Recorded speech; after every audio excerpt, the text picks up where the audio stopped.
Si vous avez suivi les précédents épisodes de cette playlist sur mon atelier et mon organisation, vous connaissez déjà cette partie de mon atelier. Si ce n'est pas le cas, je vous invite à suivre le lien en haut de votre écran. Aujourd'hui, ce que je veux vous dévoiler se trouve derrière ce rideau. Alors, est-ce que vous êtes prêts ? Attention, les images qui suivent peuvent heurter la sensibilité des créateurs les plus fragiles. Tada! Voici ma nouvelle organisation. Alors ici, il y a tout ce dont j'ai besoin à portée de main. Comme vous l'avez sans doute remarqué, mon atelier est composé de bibliothèque Billy de chez Ikea. J'ai encastré mon plan de travail dans la bibliothèque qui se trouve à droite, ce qui me permet d'avoir des rangements au-dessus et en dessous de mon plan de travail. Il était hors de question que je perde le moindre centimètre carré. C'est la raison pour laquelle j'ai aménagé ainsi mes rangements.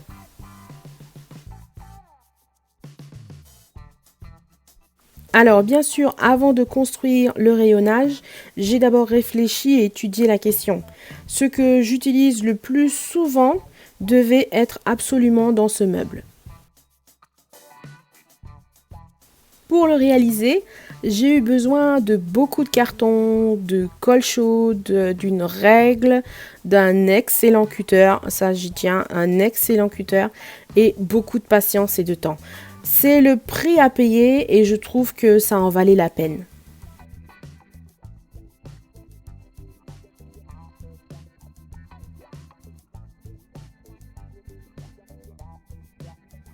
J'ai enfin ce que je voulais sur mesure, chose que je ne trouvais nulle part. En général, quand je ne trouve pas, eh bien, je fabrique.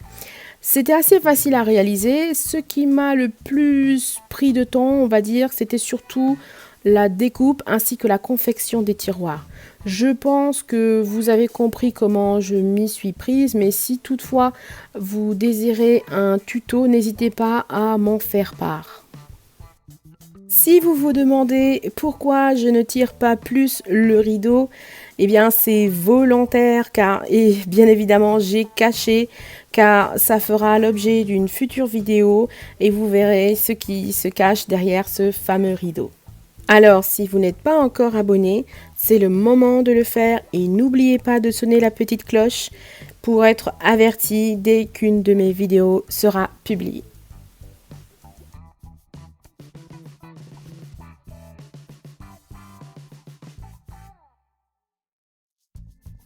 Et si on ouvrait quelques tiroirs pour voir ce qu'il s'y cache ?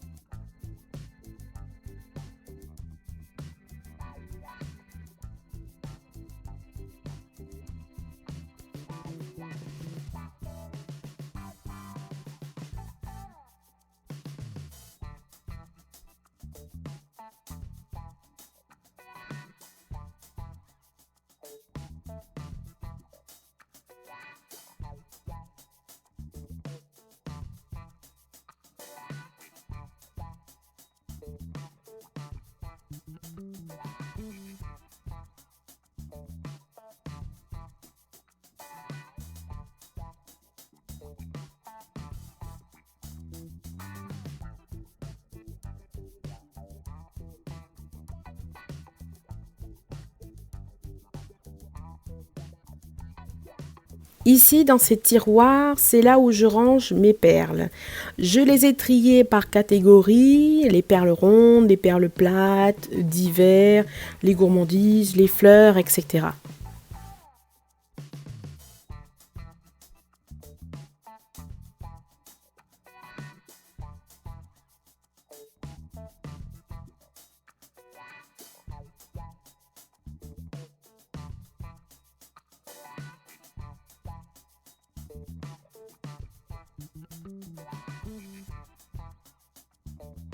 J'ai voulu voir quelle place prendraient tous les plateaux si je les mettais les uns à côté des autres. Et ça a quasiment rempli ma table de salle à manger qui mesure 1,70 m de long, 1,70 m de long sur 1 mètre de large.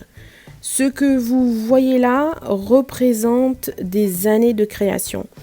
Il y a là des perles qui ont plus de 15 ans, facilement plus de 15 ans.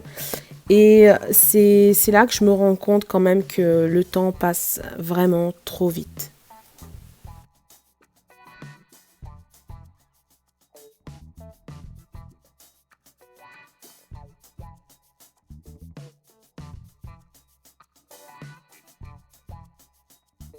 Ce nouveau rangement m'a permis de faire un tri parmi mes perles et j'ai retrouvé des perles que j'ai créées à mes débuts.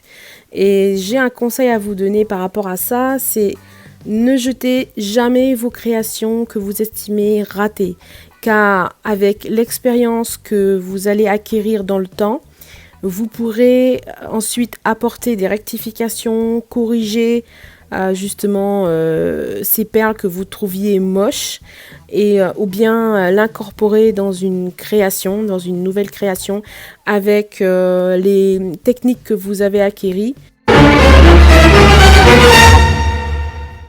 Avec les techniques que vous avez acquises et l'expérience également. Voilà la vue que j'ai une fois assise et prête à créer. J'ai tout à disposition, chaque chose à sa place et rien ne traîne.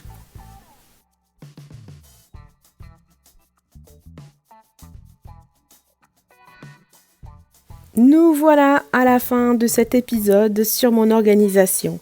J'espère que cette vidéo vous a été utile, qu'elle vous a inspiré. Et si vous appréciez mon travail, si vous voulez me féliciter et m'encourager, dites-le moi avec un pouce bleu. C'est toujours plaisant et ça booste ma créativité et mon envie de partage.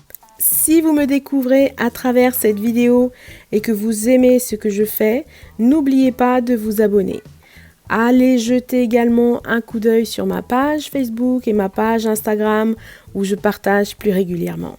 Je vous dis merci encore, à très vite et je vous envoie d'énormes bisous.